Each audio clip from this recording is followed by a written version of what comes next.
평강이라는 것은 하나님 아버지와 주 예수 그리스도로 말미암아 온다는 것을 지난주에 말씀을 드렸습니다. 평강, 은혜와 평강이 어디로부터 온다고요? 주 예수 그리스도. 하나님 아버지와 주 예수 그리스도로부터 온다는 사실을 마음에 꼭 붙잡고 계세요. 네. 그러므로 그 은혜와 평강을 누리는 자가 누굽니까? 세상입니까? 나입니까? 나죠. 네. 이걸 잘 기억하세요. 네. 근데 여러분들이 우리의 삶의 문제가 뭐냐면 진짜 하나님의 은혜와 평강을 누려야 할 나가 이 나에 대한 본질적 문제에 대해서는 고민하거나 거기에 심각하게 생각하지 않는다는 것입니다. 이게 문제가 있는 거예요. 사실 우리는 이 땅에 살아가면서 가장 사랑하는 자가 누구냐면 나예요. 근데 실제 나에 대해서는 그렇게 깊이 고민하거나 생각하지 않는 이 아이러니컬한 인생을 사는 것이 인간이란 말입니다. 가장 중요한 게 나 아닙니까? 근데 얼마나 나에 대해서 고민하고 생각을 해보셨습니까? 되게 하나님 앞에 가져오는 문제들을 보면 나라는 본질적인 문제가 아닌 다 외부적인 문제, 세상적인 문제, 가정의 문제, 사업의 문제, 물질의 문제, 다 내 밖의 문제들을 갖고 온다.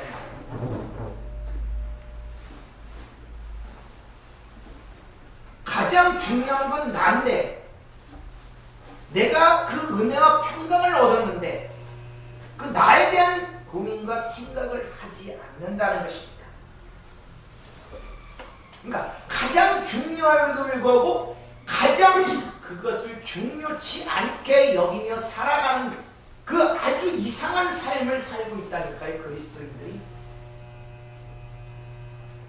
요한복음 3장에 보면은 이스라엘의 훌륭한 선생이었고 바리새인이었던 니고데모에게 주님이 이런 말씀을 하십니다. 내가 거듭나지 아니하면 하나님 나라를 볼 수도 들어갈 수도 없다고 얘기하죠. 누가 거듭나야 된다고요? 나. 근데 왜 자꾸 우리는 세상이 거듭나기를 원합니까? 환경이 변하기를 원하며 상황이 변하기를 원하며 내 주위의 여건이 변화해야 된다고 생각하고 그것이 새롭게 되어야 된다고 생각하는 이 세상적 사고방식에서 벗어나질 못한다니까요. 지금 내가 행복하지 못한 것, 내가 평강을 누리지 못하는 건 세상 탓이고 가정 탓이고 남 탓이고 물질 탓이고 환경 탓이라고 모든 걸 돌리고 있단 말이에요. 세상 사람이 그처럼 정치 탓, 경제 탓, 사회 탓, 내 탓은 없어요. 한번 잘 생각.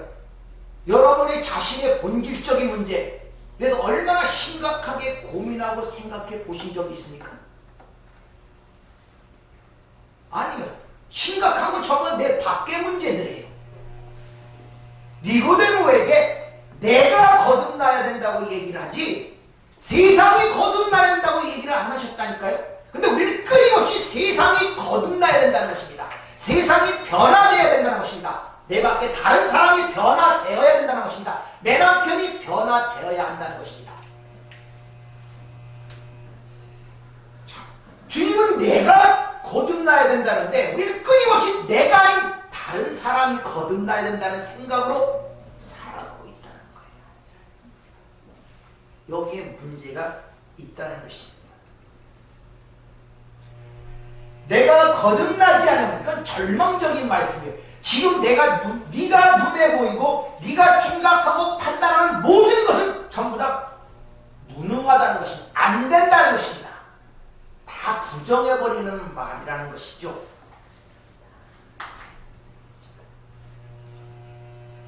그래서 성경은 그걸 허물과 죄로 죽었다. 가장 소중하게 생각하는 무엇보다 심히 부패하고 더러운 것이 내 마음이다. 너를 더럽게 하고 악하게 하는 건 밖에서 오는 것이 아니라 네 안에서 나오는 그것이 너를 악하게 한다고 주님이 이렇게 말씀하셨는데 나에 대해서는 별로 관심이 없어요. 내 본질의 문제에 대해서 심각하게 고민하고 자신을 돌아보는 기회들이 별로 없단 말입니다. 전부 다 외부의 문제들에 여러분의 모든 기도의 제목도 거의 내 자신의 고민에 대해서 하나님께 기도해 본 적이 있습니다. 전부 외부적인 문제들.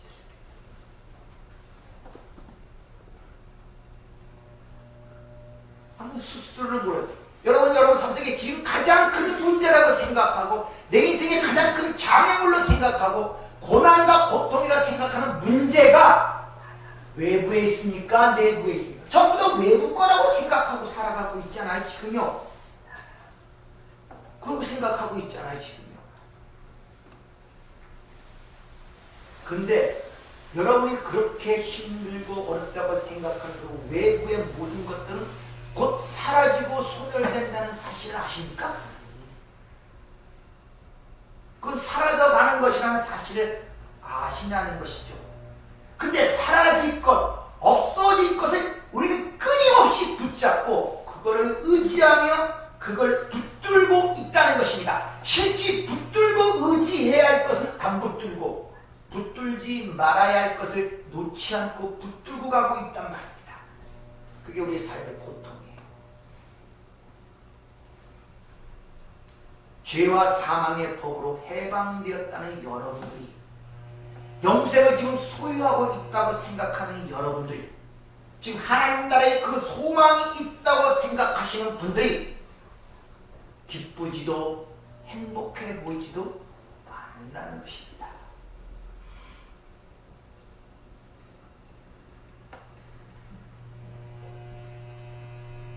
세상 사람 눈에 볼 때는 그저 그래요. 어깨도 축 처지고 왜소하고 힘도 없고 희망도 없고 그냥 뭔가 끌려가는 노예 같은 인생을 살아가는 그런 신앙생활을 하는 사람들로 보인다는 것입니다. 억지로 해야 되는 어떤 노예처럼, 아니면 어떤 절대자, 형벌과 지옥에 가기 싫어서 마지못해 끌려가는 것, 그런 모습들은 종의 영을 받은 자들의 모습이라고 로마서 8장은 분명히 그러하게 얘기하고 있다는 것입니다.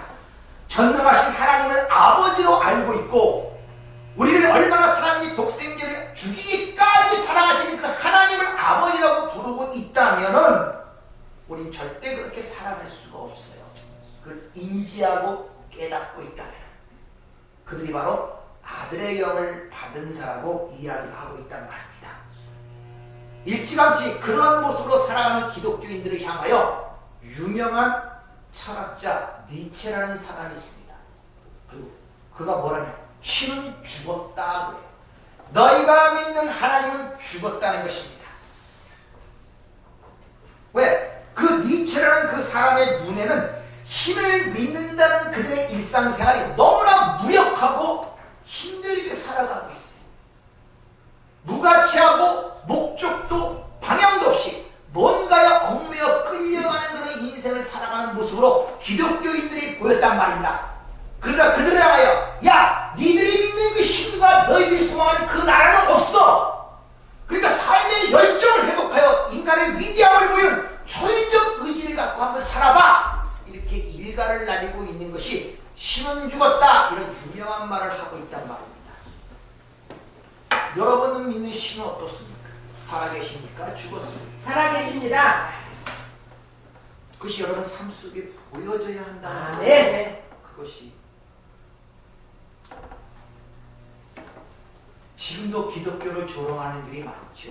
세상에서 뭐라고 합니까? 기독교를 개독교라고 하고 집사를 잡사라고 하고 목사를 목사라고 이렇게 조롱하지 않습니까? 똑같이 니체와 같이 기독교인들을 향하여 일침을 가하고 있다는 것입니다. 화가 나면 너희도 세상과 다름없어. 오히려 더 탐욕이 많은 자로 보이는데 신을 핑계대지 말라는 것입니다. 신의 이름으로 자꾸 뭘 얘기하지 말라는 것입니다. 그럼 비아냥과 조롱이 지금 이 시대 우리 기독교를 향하는 소리란 말이에요. 한 번 더 생각을 해보세요. 여러분 주위의 기독교인이라고 생각하시는 분들의 삶을 통하여 그들이 믿는 신이 그 삶 속에서 보여집니까? 하나님과 받았던 그 은혜와 평강이 그 삶 속에서 보여집니까? 진짜 그 영원한 하나님 나라에 대한 소망의 기쁨이 그 삶 속에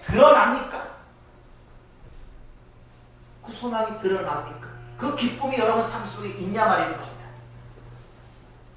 아니면 법에 따라 심판하는 그 절대자가 무서워서 마지못해 신앙생활을 하는 것처럼 보이는 사람이 더 많지 않습니까?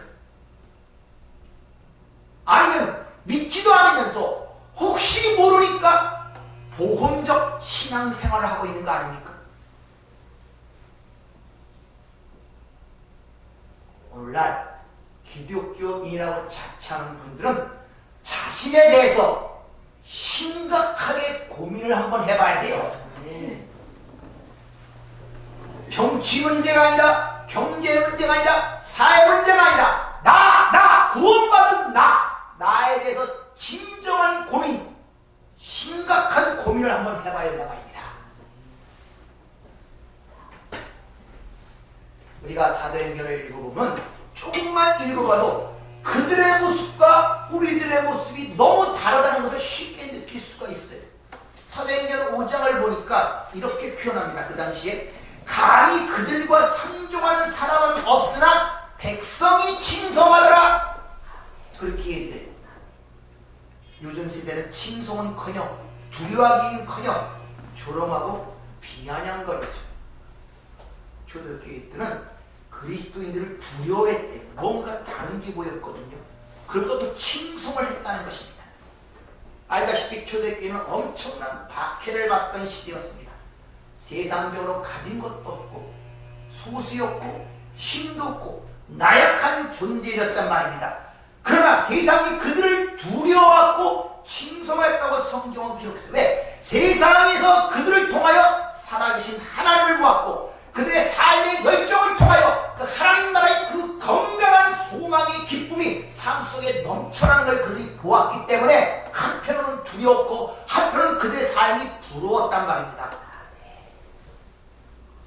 그들을 통하여 비록 세상적인 신분과 지위와 명예와 아무것도 없는 그들이었지만 그들과 함께 계시는 하나님이 보였단 말입니다. 네. 그래서 그들이 찾아왔어요. 우리가 어떻게 해야 구원을 받을까? 오세요 사주고 달래주고 얼레주는 것이 아니라 그들이 와서 머리를 숙였어요. 어떻게 하여야 우리가 구원을 얻을까? 주 예수를 믿으라, 그러면 너와 내 집에 구원을 얻으리라. 우리가 먼저 예수를 믿으라고 주 예수를 믿으라고 외친 것이 아니라 그들이 먼저 와서 어떻게 해야 선생님 우리가 구원을 얻으리까? 지금과 너무 다른 모습을 보이지 않습니까?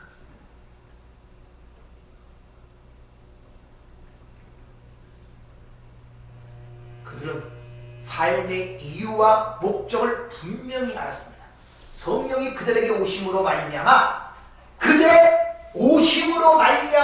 주의 핍박하던 로마와 이스라엘 유대인들이 변한 것이 아니라 그들이 새 사람으로 변했단 말입니다. 네. 그들이 변했단 말입니다. 네. 모든 걸 새롭게 보기 시작했어요. 네. 모든 걸 다르게 보기 시작했어요. 네. 그런 것이 여러분 삶 속에 지금 있냐 말입니다. 여러분이 똑같이 보고 계십니까? 여러분의 삶을 똑같이 보고 계십니까? 세상을 똑같이 보고 계십니까?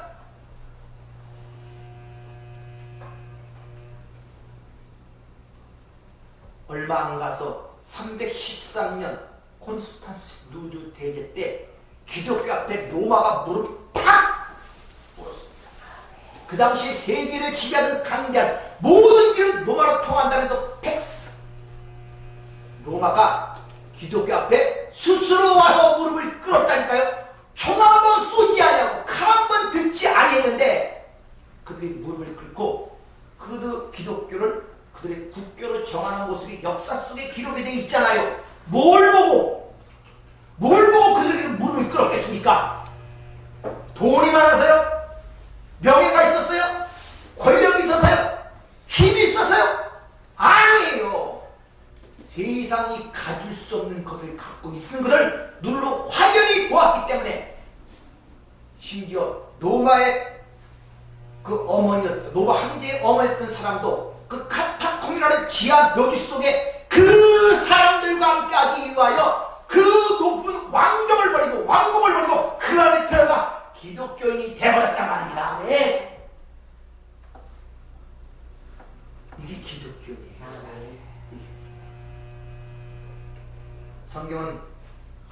우리가 사는 이 세상이 허망한 것임을 분명히 얘기합니다. 그래서 이 세상의 모든 것은 육신의 정욕과 안목의 정욕과 이생의 자랑으로 살아. 이것은 다 세상, 아버지로부터 온 것이라 마귀로부터 하고 분명히 하고, 그러므로 이 세상과 이 세상에 있는 것들을 사랑하면 안 된다고 분명히 요한에서 2장 15절 이하는 우리에게 확실히 얘기하고 있단 말입니다. 분명히 세상은 죄악된 세상이고 멸망받은 세상이고 하나님의 진노하는 세상이라고 하지만은 믿음의 자녀는 그렇다고 이 세상을 엄벙더벙 대충대충 맥없이 살아가지 않습니다. 왜? 그 안에도 그런 세상이 주지 못하는 하나님이 주신 은혜와 평강이 그 안에 있다고 분명히 성경은 선언을 하고 있기 때문에 그래요. 그러니까 감옥에서 찬송하고 유라라는 광풍을 만난 뱃속에서 찬송하고 단두도 앞에서 찬송하는 그런 모습이 바로 기독교인의 모습이란 말입니다.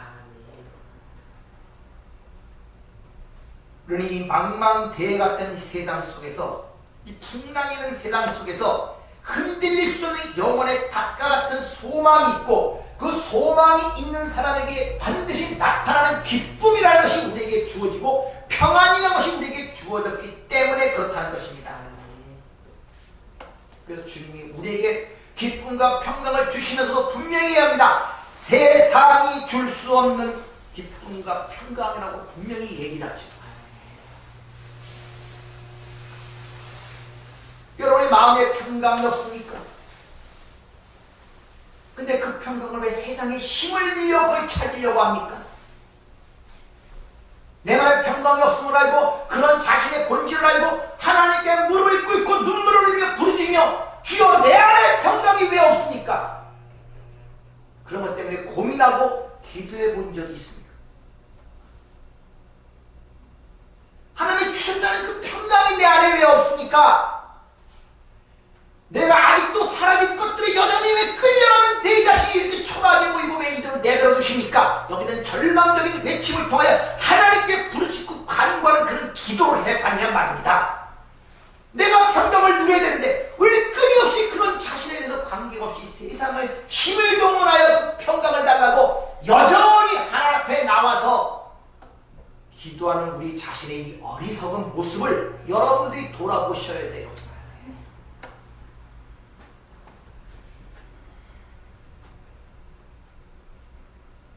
성경을 로마서 5장에 보면 환난 중에도 즐거워하나니 분명히 그렇게 얘기를 해요. 왜? 그 환난이 그 영원한 소망을 이루는 줄을 알고 있기 때문에. 따라서 여러분의 지금 삶의 모든 환경 속에 닥치는 모든 일들, 기쁨, 즐거움, 슬픔, 아픔, 답답함, 두려움, 불안, 공포, 수많은 것들이 다 뽕짝 아니 한마디로 환난, 고난이라며. 근데 그 가운데서 즐거웠어요. 왜? 그것이 합력하여 하나님 나라를 완성하는 도구로 쓰이는 바인 줄 알기 때문에 그것을 평안이라 그래요. 그걸. 그 여러분의 일상생활이 그 하나님 나라의 완성을 위한 도구로 쓰임 바는 하나님의 그 시점, 그 시각에서 여러분의 삶을 보냔 말이에요. 아니잖아요. 여전히 육신의 욕망과 안목의 정욕과 이생의 자랑을 통하여 그 평안과 기쁨을 누리려고 끊임없이 하나님의 이름을 대면서 나를 그렇게 만들어 주세요 하는 그런 인생을 살아가지 않는가를 한 번씩 돌이켜 보셔야 된단 말입니다.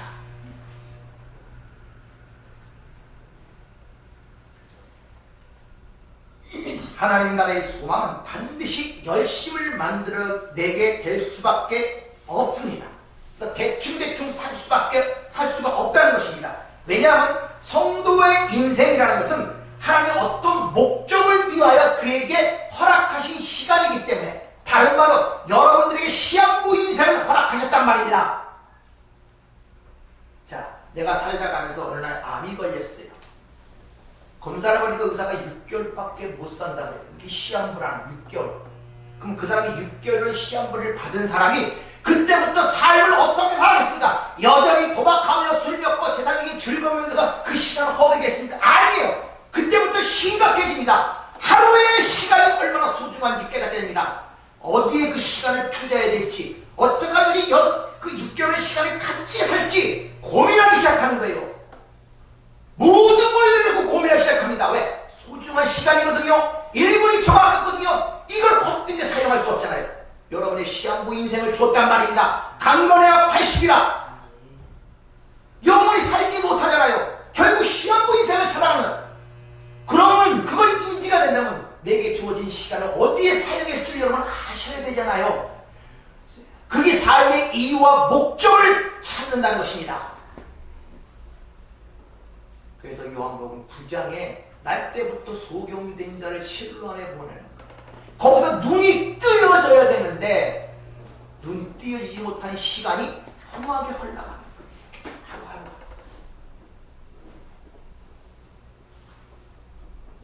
시한부 인생을 사는 저와 여러분 아닙니까? 많아야 80. 좀 더 그거야 100세예요. 아무리 지금 뭐 의학이 발달해도 100세 넘는 사람 드뭅니다. 100세 그 넘는 사람들 방송에 나오는 것은 귀하고 극히 드물기 때문에 그 TV에 나오는 거예요. 그게 보편적인 것이 아니라. 그러면 내게 주어진 그 시간이 왜 살아야 되고 어떤 목적과 이유를 갖고 살아야지 분명히 알아야 그거에 아깝지 않고 거기에 전력과 열정을 다하여 살아갈 거 아닙니까? 그 인생의 목적과 그 의미를 확실히 안다면 우리는 하나님께서 함께 하시는 그 삶을 통하여 그 하나님이 우리를 통하여 이루게 하시는 그 계획과 도구로서 내가 이 땅에서 살아가는 이유가 된다는 것을 깨닫게 된단 말입니다. 여러분의 삶의 고통이 어디서 오냐 하면은 일상이라는 생활을 통하여 성공과 번영, 즉 그 삶 자체의 열매를 원해요. 성공과 번영이라는 결과를 원한단 말입니다. 하나님은 거기에 관심 없어요. 여러분의 일상이라는 것은 하나님 나라의 완성을 위한 도구로 쓰임받는 과정이고 여러분이 그 하나님이 누구시며 우리가 누구이며 어떻게 구원을 받아 하나님의 상속자가 되었는가를 가리키는 배움의 장이란 말입니다. 여러분의 삶을 통해 성공과 번영을 원하시는 게 아니라니까요. 그걸 통해 하나님이 누구시며 내가 처음 우리 인간의 처음 자리가 어떤 것이며 어떤 자리에서 어떤 은혜를 받아 어떻게 구원받았는지를 깨닫게 하여 그 은혜에 감사 찬양을 하게 하는 배움의 장이 여러분의 일상생활이란 말입니다. 근데 우리의 모든 일상생활은 거기서 어떤 결과를 얻기 위하여 성공과 실패, 번영 뭐 이런 것들의 결과를 얻기 위하여 애를 쓰니까 여러분이 낙담하고 실망하고 엉뚱한 곳으로 가는 거예요. 잘 그 생각해 보세요.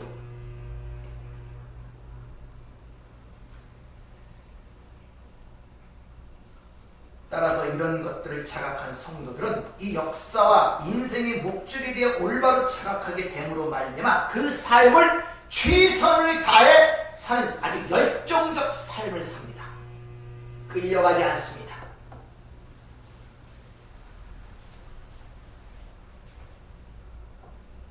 그러나 하나님을 알지 못하는 자들의 그 열정적 삶은 오히려 하나님 나라와 하나님과 멀어진 장애인데 왜 평강의 길을 알지 못하고 그렇게 열정적으로 사는 길이 파멸과 고생의 길이란 말입니다. 여러분들. 그러니까 여러분의 신앙생활을 계속해 가면서 내가 열심히 살아가지도 못하고 그런 것도 또 열심히 사는 가운데 그 길의 평강과 은혜를 내가 맛보지 못하고 깨닫지 못한다는 것은 지금 엉뚱한 대로 여러분의 일상생활의 목적과 이유를 갖고 살고 있단 말입니다. 그것이 그러므로 성도들의 삶에 대한 성실함과 열심은 그 일상 자체를 목적으로 하는 것이 아니라 왜 인간의 열심과 노력이 생산해내는 그 모든 것들이 진정한 우리에게 행복과 만족을 주지 못하는가를 배우는 배움의 장이란 말이에요. 그러니까 필연적으로 내 힘으로 열심히 하고 최선을 다했던 어떤 결과물이 났을 때 그것이 나에게 진정한 만족과 행복을 주지 못하는 걸 배우는 장이 여러분의 일상생활이란 말입니다. 하나님 위에는 은혜와 평강을 줄 수 없다고 성경은 분명히 단언하여 직언하여 분명하게 기록하고 있잖아요. 그걸 깨닫기 위해서는 여러분의 일상생활을 열심히 살아보셔야 돼요. 최선을 다해서. 그래야 그걸 깨닫게 돼요. 그런데 그걸 깨닫지 못, 열심히 살아보지 못하니 깨닫지 못하는 거예요. 그러니까 끌려가는 인생을 살아가는 거예요. 가치도 없고 목적도 없고 이유도 없고 소망도 없는 그런 허약한 인생을 살아가는 그들을 향하여 니체가 너희들의 하나님은 죽은 신이요 이렇게 얘기하고, 지금도 너희들이 하나님의 이름으로 신의 이름으로 핑계대지만 너희들 하는 꼬라지가 세상과 똑같아. 그래서 목사를 목사라 그러고 집사를 잡사라 그러고 기독교를 개독교라는 그런 일침을 가하고 있단 말입니다. 여러분들,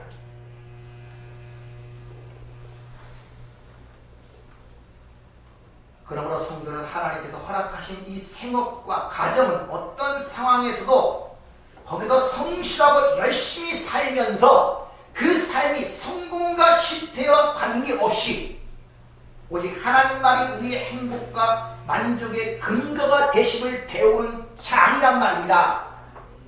그것이 이 세상이고 이 사회이고 이 이웃이고 여러분의 가정이란 말입니다. 배우는 장이라니까요. 누구만이 유일한 행복이고 우리의 근거라고요? 예수만이 그걸 가리키는 장이란 말입니다. 네. 그걸 모르고 자꾸 내가 있는 그 현지에서 그 주위의 상황을 거듭나게 변화시켜 거기서 평강을 얻으려고 그러니, 그게 아니다 그걸 배우라고 줬더니 거기서 평강을 얻으려고 그러네. 그러니까 사람들이 자꾸 미워지는 거예요. 남편이 미워지고 아내가 미워지고 자식이 미워지고 이제 거기서 평강을 추구하거든요. 그렇게 해서.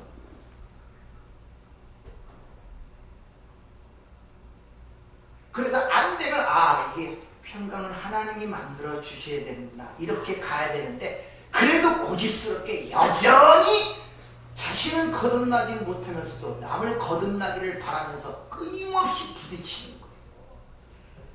부딪히면 뭐 상대방은 상처받습니까? 자신도 상처받아요. 그리고 믿음이라는 그 명목하에 꾹꾹 속에 숨겨놓고 속은 그냥 지옥불같이 타오르는데 겉으로는 허허, 그게 숨겨집니까? 별목으로 다 나타나는 거예요. 그러니까 사탄이 그런 것들을 잘 아니까 기회만 되면 바람에 풍속에 바람 붙듯이 콕 찔러갖고 팍 터뜨려갖고 밑으로 뚝 떨어갖고 푹 쳐져버려갖고 또 자신이 또 뭐랄까 연민감을 갖고 나는 왜 이렇지, 그런 상황. 시리푸스의 신화 아십니까? 벌을 받았는데 저 산꼭대기까지 큰 돌을 밀고 올라가요. 올라가면 또 내려오면 또 올라가고 이런 벌을 받아요. 그런 신앙생활을 하시면 안 된단 말이에요. 올라가다 뚝 떨어서 다시 또 왜 그러냐? 같은 일이 반복되기. 거기서 뭔지 모르기 때문에 여전히 남편이 자라는 진정한 평강과 행복이 올 것처럼 거기에 모든 초점을 맞춰서 어떻게든지 남편을 변경시켜서 변화시켜서 새 사람을 만들어서, 나도 안 됐는데 남편을 새 사람 만들려고 해요. 그러면 안 돼요. 스스로 자신을 돌이켜보라고 말입니다. 여러분들은 예수를 아는지 아닙니까? 성령을 받았다면서요. 이 땅이 어떠한 세상임을 여러분 아신다면서요. 인간의 본질이 뭔지 아신다면서요.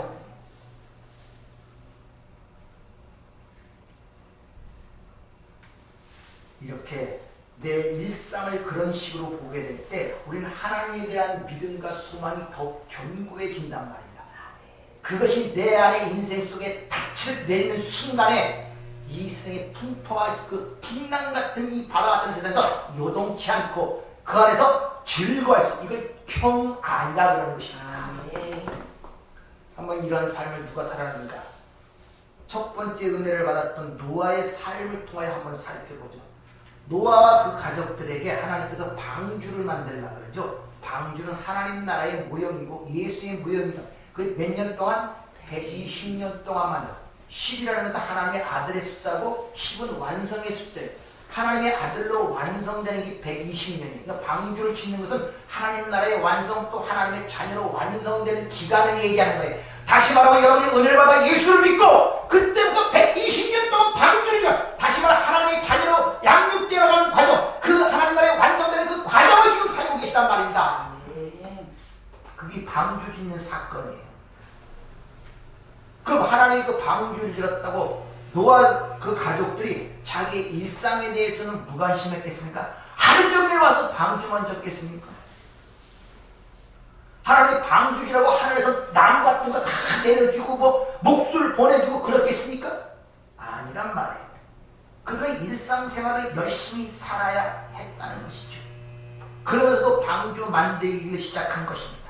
근데 이상하게 노예가 은혜를 얻고 120년 동안 방주를 했는데 노아의 일상생활에 관해서는 성경에 한마디도 언급을 안 해요. 그가 잘 살았는지 못 살았는지 병 들었는지 병 안 들었는지 가정에 어떤 일이 있었는지 환난과 풍파를 당했는지 이런 일상생활에는 한마디도 언급을 안 하고 있다는 것을 여러분이 잘 유념해 보셔야 한다는 것이죠. 다시 말하면 그들의 일상생활이 열심히 살아갔지만 그 전체가 방주를 치는 도구로 사용된 것입니다. 이걸 잘 여러분이 이해를 하셔야 돼요. 무슨 말이냐?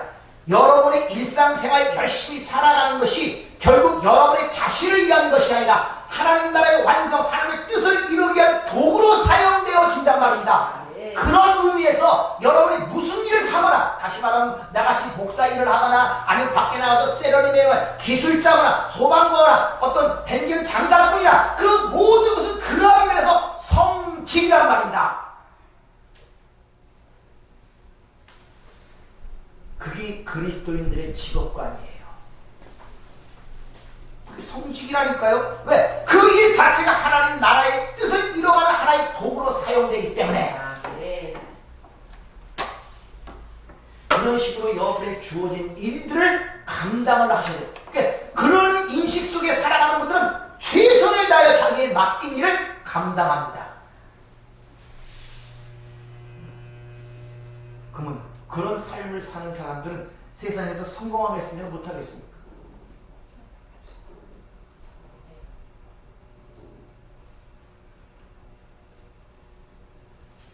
100% 성공합니다. 여러분 사람 고용해봐요. 내일처럼 아껴주고 하는 사람이 마음이 가고 그거 되지. 뺀질뺀질하게 돈만 추구하고 주인 없으면 몰래 쉬었다가 주인만 나타나면 반짝 뛰라고 그런 사람 뺀질을 좋아하겠습니까? 내일처럼 해보세요. 한번 어떻게 보답이 오는가. 최선을 다해야 된다는 말입니다. 그 모든 것이 하나님의 선한 뜻을 드러내는 도구로 사용되어지기 때문에 그래요. 그래서 이거는 하나님의 일이 아니고 저거는 내 세상의 일이고 이렇게 구분하는 건 아직도 복음이 뭔지를 모르는 분들이에요. 자신의 신분이 뭔지를 모르는 분들이에요. 그러니까 주의 신자라는 말을 듣는 것입니다. 밖에 나가서. 또한 120년 동안 방주를 지는 동안에 삶의 다양한 문제들을 우리와 똑같이 겪었을 것입니다. 때로는 아픈 사람도 있을 것이고 때로는 병들었을 수도 있을 것이고 때로는 농사가 잘 돼서 많은 걸 거뒀지만 어떨 때는 가뭄이 들어 또 기근에 있을 때도 있었어요. 왜 그런 일이 없었겠습니까? 120년 동안에. 근데 그런 거에 대해서는 성경은 기록 안 해요.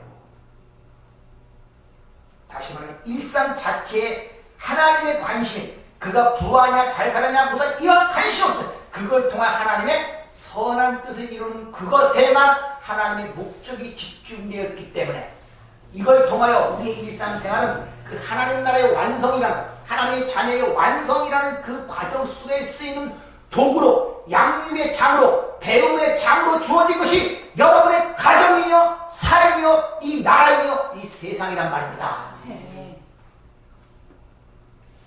가정에서 그걸 배우십니다.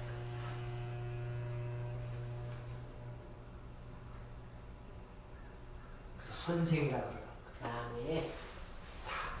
자식들도 선생이고 남편도 선생이고 아내도 선생이고 왜? 그들이 선생이 될 수밖에 없는 건 가장 밀접하게 피부를 맞대고 있기 때문에 거짓말을 할 수가 없어요. 가장 민감하게 오기 때문에 그것이 진짜 선생이란 말입니다. 그런 식으로 여러분의 가정생활을 보세요. 거기서 안정감을 느끼고 먼저 그걸 추구하지 말고 평안을 추구하지 말고 안락함을 추구하지 말고 가정의 행복을 먼저 추구하지 말고 그건 부수적인 거란 말이야. 딴 걸 보란 말이야. 딴 걸. 가정에만 가면 하나님이 없어요. 거긴 주인이 딴 사람이에요. 내 가정. 내 가정 밖에 하나님이 있지 내 가정에 하나님이 없습니다. 거기서 내가 주인이 되어야 되고 내가 명령하는 자야 되고 내 뜻대로 이루어져야 되고 내 욕망과 야망과 내 생각과 내 기준에 맞아야지 평안이 오는 가정, 행복한 가정 이렇게 자기의 잣대를 갖고 살아가고 있지 않는 걸 한번 보시란 말입니다.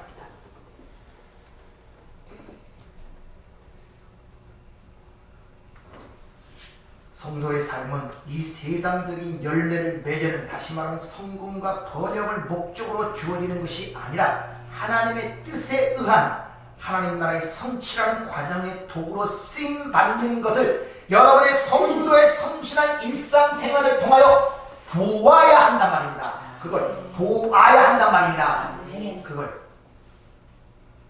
언젠가 말씀드렸죠. 하나님의 말씀이라는 이 세상도 하나님의 말씀으로 창조했다고 그러죠. 그 모든 걸 통해 지금 말씀하고 계시는 거예요. 하나님은 항상 요 기록된 이 성경책 안에 가둬두려고 그래요. 아니라니까요. 이 세상 자체가 말씀으로 사는 그 모든 걸 통하여 말씀하고 있단 말입니다. 모든 걸 통하여. 이 성경에 갇힌 하나님은 몰라 그러면 문자적 하나님이 되는 거예요. 그러니까 여러분들이 여기서 원리를 깨닫고 그 실천을 갖고 실제 삶 속에서 체험과 경험을 통하여 흔히 말하는 내 피와 살이 되는 것입니다. 그것이 말씀이 육신이 된다는 그 말씀의 의미란 말입니다. 네. 예수님께서 십자가 지시기에 제자들에게 이런 말씀을 하십니다. 요한복음 14장 26절 보혜사 곧 아버지께서 내 이름으로 보내실 성령 그가 너에게 모든 것을 가르치시고 내가 너에게 말한 모든 것을 생각나게 하시리라. 그 성령이 우리의 오심으로 말미암아 제일 먼저 우리 안에 깨닫게 한 것들이 뭐냐? 니들이 의지하고 보호하고 안정함을 느끼는 이 세상의 추악함 또 그 안에 있는 너의 소경됨 어둠을 먼저 깨닫게 돼요. 그래서 초두에 말씀드렸죠. 우리가 어떻게 해야 구원을 얻으리까 하는 자들에게 주 예수를 믿으라 할 때 그 말이 들어가는 것이지 그런 감정 아무것도 없는데 주 예수를 믿으라? 안 들은가요? 하나님이 사전작업을 하신 거예요. 성령으로 주셨습니다. 그래서 실상을 깨닫게 하고 그걸로 끝나는 것이라 그 가운데 하나님의 참새는 언약이 어떻게 성취되었는가 즉 우리의 죄에 대한 구속과 하나님 나라의 완성에 대한 것을 믿음의 선물로 우리에게 그 소망이라는 것을 딱 심령 속에 박아 놓으신단 말이에요. 네. 그럼 그 소망이라는 걸 딱 붙잡을 때 바로 배에서 닻을 내리는 것처럼 견고한 믿음이 거기서 형성이 돼요. 그럴 때 풍랑이는 바람처럼 바다처럼 출렁출렁돼도 그 출렁이는 파도에 의해 배가 떠내리지 않는 이유는 다 때문에 그런 것처럼 그 안에 평강이라는 것이 우리의 삶을 지배하게 된단 말입니다. 그러니까 예수 믿는 사람들은 당할 것도 없고 무수할 것도 없고 두려울 것도 없고 급할 것도 없습니다. 네. 급할 것도 없단 말이에요.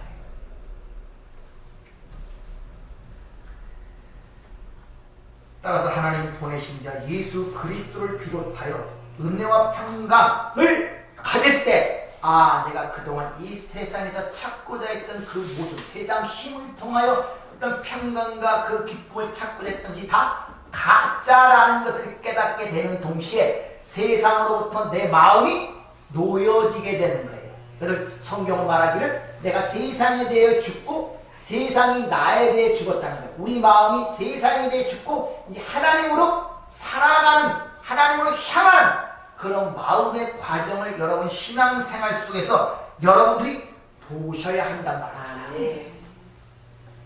그것이. 우리는 그 과정 속에서 집착이라는 것부터 벗어나게 됩니다. 네. 이 땅 속에 뿌리가 내어 있던 것, 그 뿌리. 그 뿌리가 도끼가 놓였다 그러죠. 비로소 끊어지는 거예요. 그럴 때 그 뿌리는 예수라는 뿔 속으로 뿌리가 들어가 그 양분을 취하여 그 예수라는 열매, 다시 말해 평강과 은혜라는 열매가 우리 삶을 통해 자동으로 열매를 맺게 되는 거예요.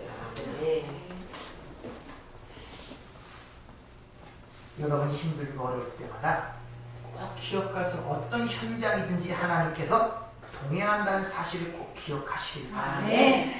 그렇기 때문에 하나님께서 때로는 여러분을 폭풍 속으로 밀어넣으시기도 하고 그것이 뭔지를 깨닫기 위하여 그리고 그 안에서 그를 끌어안고 폭풍을 대신 맞는 그 기쁨과 사랑을 맛보게도 하신다는 것입니다. 그래서 이런 내용을 이사야가 이렇게 기록을 하죠. 이사야 43장 1절부터 3절까지 말씀을 들어보세요. 야곱아 너를 창조하신 여호와께서 지금 말씀하시느니라. 이스라엘아 너를 지으시니가 말씀하시느니라. 너는 두려워하지 말라. 내가 너를 구속하였고 내가 너를 지명하여 불렀나니 너는 내 것이라. 내가 물 가운데로 지날 때 내가 너와 함께 할 것이라. 강을 건널 때 물이 너를 침몰하지 못할 것이며 내가 불 가운데로 지날 때 타지도 아니할 것이요 불꽃이 너를 살지도 못하리니 대저 나는 여호와 내 하나님이여 이스라엘의 거룩하니요 내 구원자니라. 이런 내용들은 구약의 역사 속에서 이미 보여진 사실들 아닙니까? 그런데 이런 것들을 우리가 안다면 여러분도 어떤 상황 속에서도 은혜와 평강을 누리는 삶이 될 수 있는 거예요.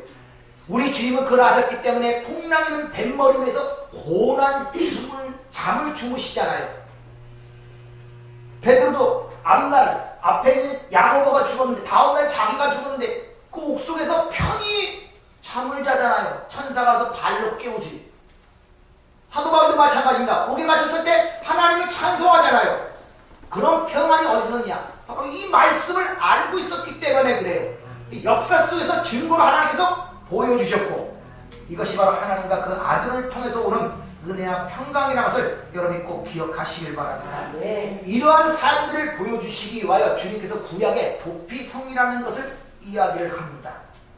바로 이 도피성이라는 것은 우리가 살고 있는 이 역사와 인생의 모형으로 주어진 거예요. 그러니까 구약의 도피성 생활이 어떤 생활이었는가를 보게 된다면 우리가 이 땅에서 이러한 삶으로 살아가는 것이구나를 알 수 있단 말입니다.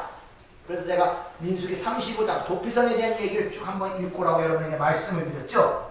그러니까 우리에게 허락된 이 인생이라는 이 시간 속에서 분명히 우리가 목적을 알게 된다면 우리가 이 살아가는 세상에서 감지되고 느껴지는 수만 가지 문제들에서 거기에 감지하여 일비 우왕좌왕하지 않고 당황하지 않고 살아갈 수가 있단 말이에요.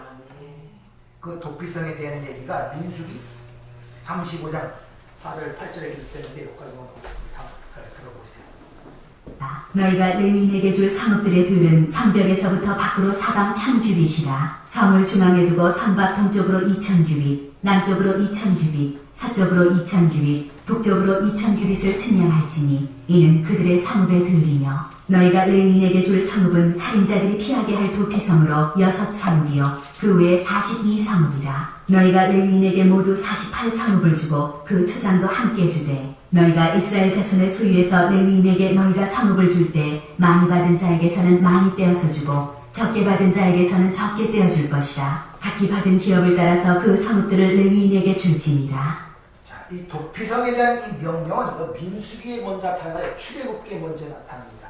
출애굽기에 보면은 하나님께서 10계명을 주실 때 그 이후에 바로 나타나는데 출애굽기 22장에 보면 사람을 죽였을 때 그 사람을 고의로 죽이지 않은 자들을 위하여 피할 성읍 한 곳을 마련하라는 그런 말씀이 있습니다. 근데 그 말씀이 신명기에 가면은 그곳을 3곳으로 마련하라 그래요. 근데 오늘 민수기에 보면 그것이 6곳으로 늘어납니다. 한 곳, 하나, 셋, 6. 이 3개가 그 메시지를 그 안에 지금 담고 있단 말입니다. 그것까지 얘기하면 시간이 걸어지니까 하여튼 그 도피성은 사람이 살다 보면은 사람을 죽이는 경우가 있는데 고의적으로 죽인 경우 말고 뭐 신명기 예를 드는 것 같이 어떤 사람이 산에서 나무를 치는데 나무자리에 도끼 자루가 빠져갖고 도끼가 옆에 있는 사람을 쳐서 죽였다. 그건 죽이고 싶어 죽인 게 아니잖아요. 그렇게 고의적인 아닌 과실적 어떤 그런 살해를 했을 때 그 사람을 피해 보복자, 그의 형제나 그의 친척들의 피해 보복자를 피해서 도피할 곳을 마련한 곳을 도피성이라 그래요.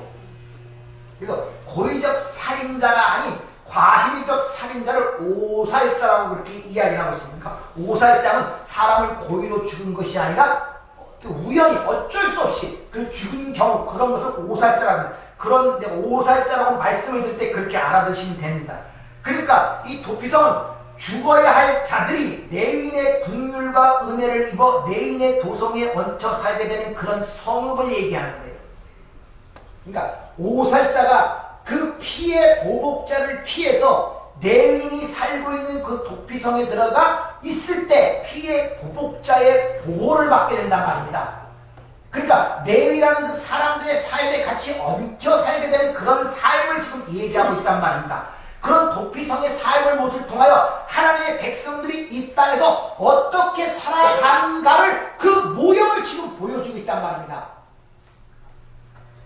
자, 그러면 그 레위인이 사는 도피성이라는 그 레위인들이 무엇을 성경에서 상징하고 있는가를 우리가 알아야 되잖아요.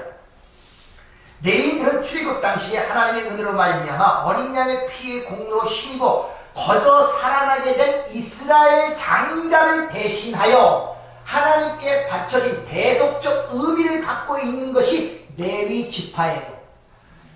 이스라엘 백성들이 애굽에 출애굽할 때 애굽의 장자들이 다 죽잖아요. 근데 거기서 이스라엘 장자들도 죽어야 돼요. 근데 어린 양의 핏값으로 살아나죠. 그런 다음에 그 이스라엘 백성들에게 너희 장자들은 다 내 것이야 그러죠. 근데 이스라엘 12지파의 장자들이 다 하나님의 것이면 이스라엘 사람들이 삶이 없잖아요. 그래서 그 중에서 그런 의미로 한 지파를 선택한 것이 레위 지파란 말입니다. 그 레위 지파가 그 장자들을 대신하여 하나님의 대성물로 바쳐지는 그런 상징적 의미를 갖고 있습니다. 자, 민수기 3장 11절을 한번 또 보죠. 그 이야기를 선생님. 민수기 보라, 내가 이스라엘 자손 중에서 레위인을 택하여 이스라엘 자손 중에 태를 열어 태어난 모든 마다들을 대신하였은즉 레위는 내 것이라. 처음 태어난 자는 다 내 것이면 내가 애굽 땅에서 그 처음 태어난 자를 다 죽이던 날에 이스라엘의 처음 태어난 자는 사람이나 짐승이나 다 거룩하게 구별하였으니 그들은 내 것이 될 것임이라. 이는 여호와의 말씀이다.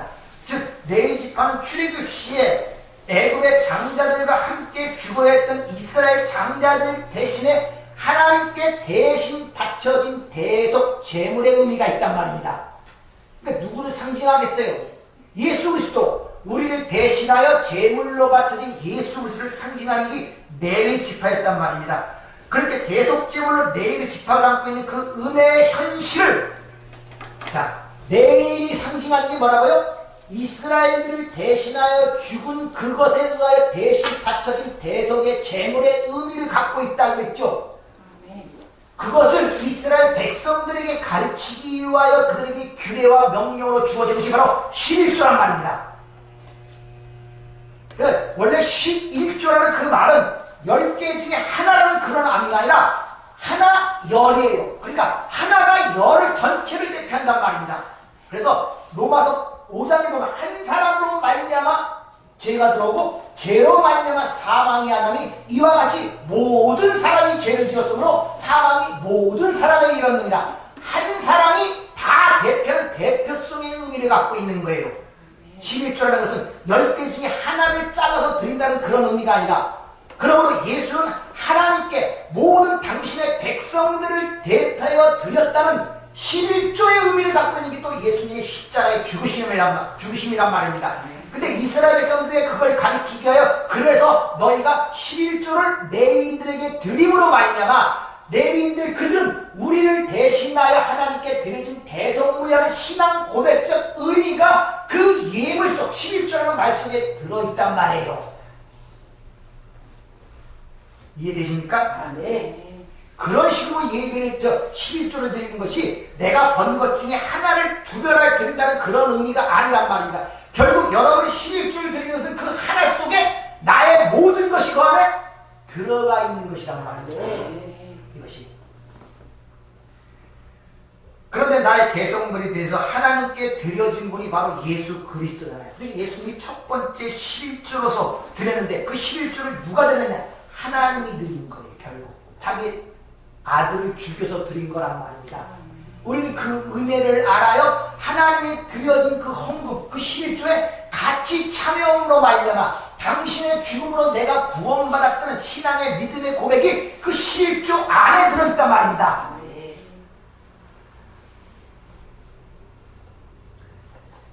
이같이 레위인과 그들에게 바쳐진 11조는 둘 다 반드시 죽어야 할 장자들이었던 우리 대신에 하나님께 바쳐진 대속 제물로서 예수 그리스도를 상징하는 거였단 말입니다. 그래서 이 레위인들이 살던 도피성 이야기를 통하여 우리가 어떻게 이 땅의 삶이 살아야 되는 것을 오후에 한번 살펴보도록 하죠. 자, 레위인은 여기서 오전에 여기서 기억하세요. 오후에 이렇게 되는데 레위인은 이스라엘 장자를 대신하여 하나님께 바쳐진 대속 제물의 의미를 갖고 있단 말입니다. 그걸 이스라엘 백성들에게 가르치기 위하여 규례를 준 것이 11조였고 그 의미 전체가 항해하고 지적 목표가 가리키는 것은 예수 그리스도의 희생, 십자가의 죽음을 의미하는 것이 바로 그 모든 의미를 갖고 있는 것이 레위인이었습니다. 그걸 잘 기억하세요. 오후에 이 도피성의 얘기를 통하여 좀 더 한번 살펴보도록 하겠습니다. 은혜롭고 자비로우신 아버지 하나님, 우리의 문제라는 것이 항상 외부가 거듭나기를 바라는 데 있습니다. 내 자신의 진짜 본질적인 문제가 무엇인가를 아직도 눈이 어두워 보지 못하는 저희들, 이걸 보시게 하기 위하여 성령이 우리 안에 내주하시지만 우리가 아직도 미약하고 어리석어 보지 못하는 부분들이 너무나 많습니다. 눈을 열어 먼저 우리가 하나님 앞에 머리를 숙이고 주여 나를 불쌍히 여기소서 하는 외침 나오게 하시고 그 가운데 값없이 주어지는 하나님의 그 은혜와 사랑을 맛볼 수 있도록 저희들을 축복하여 주시옵소서. 예수님 이름으로 기도하옵나이다.